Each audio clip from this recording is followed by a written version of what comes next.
Good morning and welcome. It is Friday, the 29th of April. I am Flat Cap Callum and I am hoping you are all very, very well. Coming up today, we'll do our review of yesterday. We're only going to go quarter stake, one bet, £5 today. I was umming and ahhing about whether to push it to half stake and do two bets, and I've gone with one bet, quarter stake. I'm much happy with that. I think we're better off keeping our powder dry. There are better opportunities tomorrow. Today is a very, very weak Friday. So I've had to go a few rooting around in caves and forests and stuff to try and find out some selections today. There are better opportunities tomorrow, some decent looking handicaps. So we will go bigger tomorrow, quarter stake today. Then once we've done that, then we'll do a word on the golf. So before I do review, just want to say massively thanks very much to every single person that comments, that likes and have subscribed to my videos. I really, really massively appreciate it. I'm not someone who's going to come on and say, like this, subscribe to this, I'm going to do a competition so I can get more likes and subscribes. I'm just doing what I'm doing. I'm just a guy who's sharing my advice about the horse selections I make and the way that I bet. There isn't any gimmicks here. There isn't any kind of conspiracy theory to be found. I make money from horses and I'm sharing it with other people for free. It's as simple as that. The challenge is discipline, because we've gone on some bad runs. We've been on a little bit of a bad run. Yesterday we had a good day, and suddenly you forget about the bad days when you have a good day. Today might be a bad day. We might go on another bad run. I don't know. I can't predict it. What I know is I'm aiming, as I always say, for long-term profit. Don't judge me on a day, on a week. Yesterday was great. Don't judge me on that though, because if you judge me on that, then you'd think we're going to win all that money every day. And that's not how it works. So I know I'm not everyone's cup of tea. Clearly upset a lot of people yesterday because I got a bunch of dislikes before a horse had even run. But that's the way it goes. So, thanks very much. I know there's a loyal following I have now got, and I'm really genuinely grateful for that, because you get what I'm doing. And for some people, it blows their mind, because I'm not saying this horse is going to win. I've got all these winners. What I'm saying is these are the horses that have got the value in terms of getting in the frame.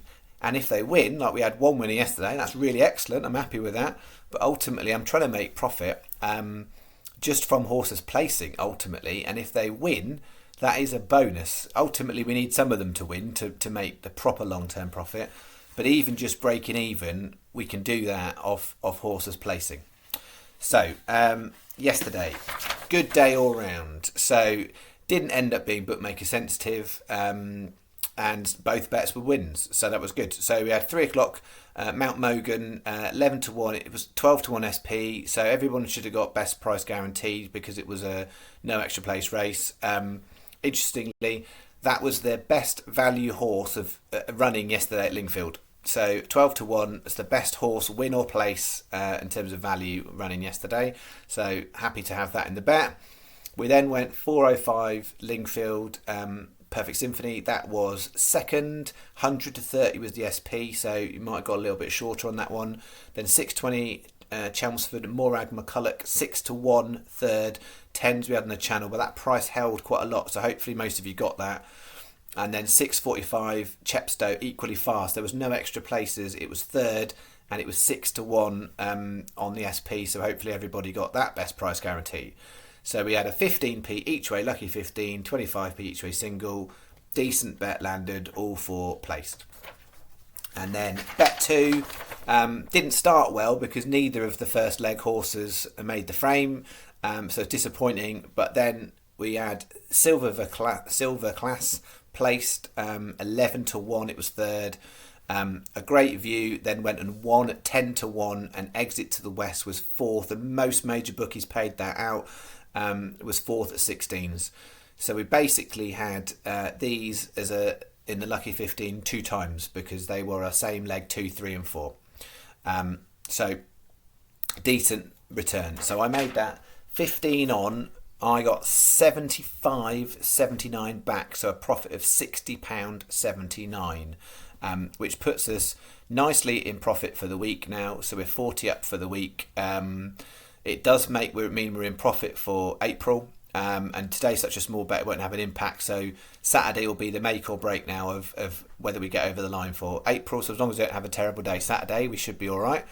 And that would be delightful to be able to get to the end of April and say we are profitable for the channel January, February, March, April, and hit 4 months in a row. I would be really, really happy because it's been a bit ropey this month.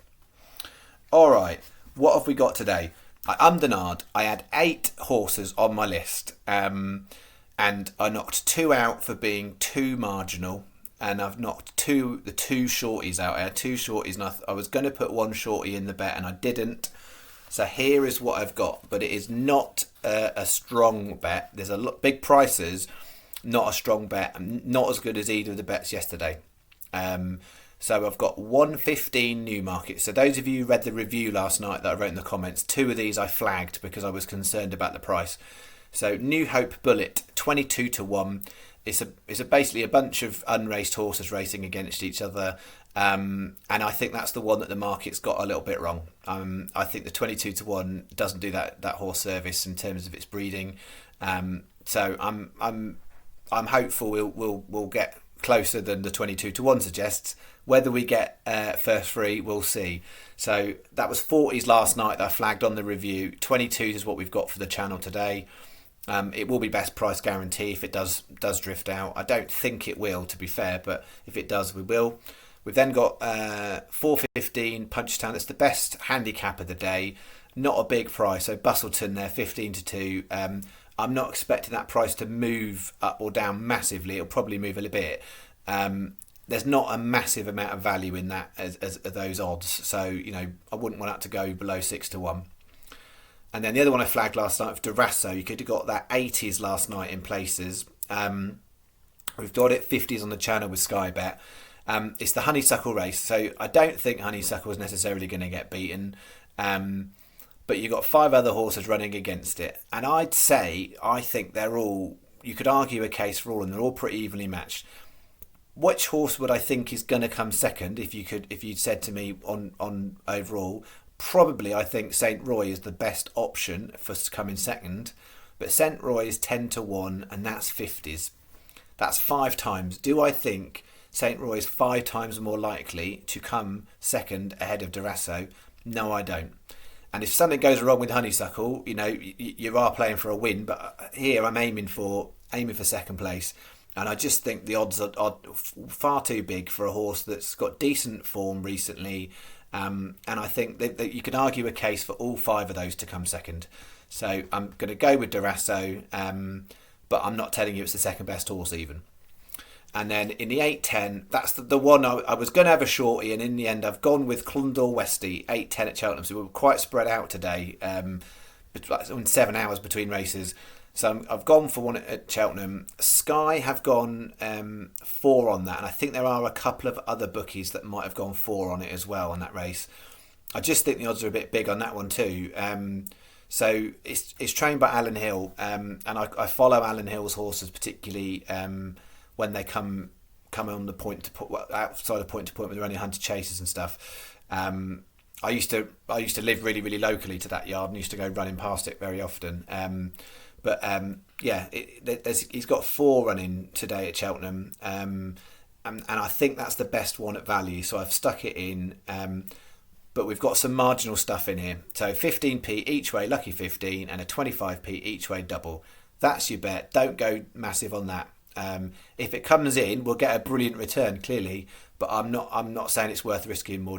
And don't get kind of excited because we had a good day yesterday and you've got a bit more money in your betting account.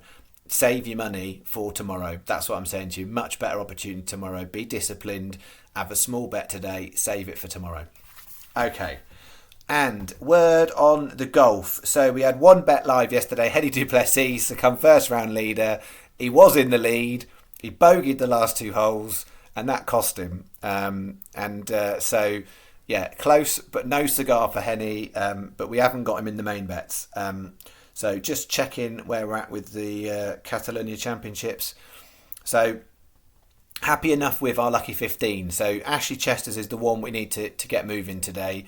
But But we've got Sadir, top French. He's currently third best Frenchman, so that would be a place currently. Justin Walters, third best South African. He was fourth best South African, so he's close enough. And Angel Hidalgo, third best Spanish. He was tied for third best Spanish. So a decent start for Lucky 15 because it's really easy. And I've only done one of these before, but on the channel. But statistically, two of these will go down and miss the cut. So it's a decent enough start. And then none of the others are too far away, other than Cockerill, who had a terrible, terrible start and he's not done much better today. So he definitely looks like he's going to miss the cut. So the main focus on the Catalunya is the other ones holding their form, and Ashley Chester's improving. And then over Mexico Open, again, happy with that start. Scott Brown hit 6 under, so he's tied 7th, which is currently payable. And then we've got Perez and Reeve 2 shots behind, Lahiri 1 shot behind them, and it was only Emiliano Grillo who didn't have such a good day. He started well and then faded a bit, but he's not out of it. So we've got chances of going in there, and then Jeff Maggott gets going tonight in the Insperity Invitational. So all to play for, I think, with the golf. So hopefully most of them make the cut today, and we've got something to cheer on for tomorrow. I'll be back tomorrow. Much, much better day tomorrow, as I said. Some interesting stuff. Newmarket, Punchestown and Thirsk is some good handicaps at Thirsk tomorrow. I will see you then. Enjoy your day. And I'll say it again. Don't go crazy. Quiet day Friday. Save your money for Saturday. Thanks very much. Cheerio.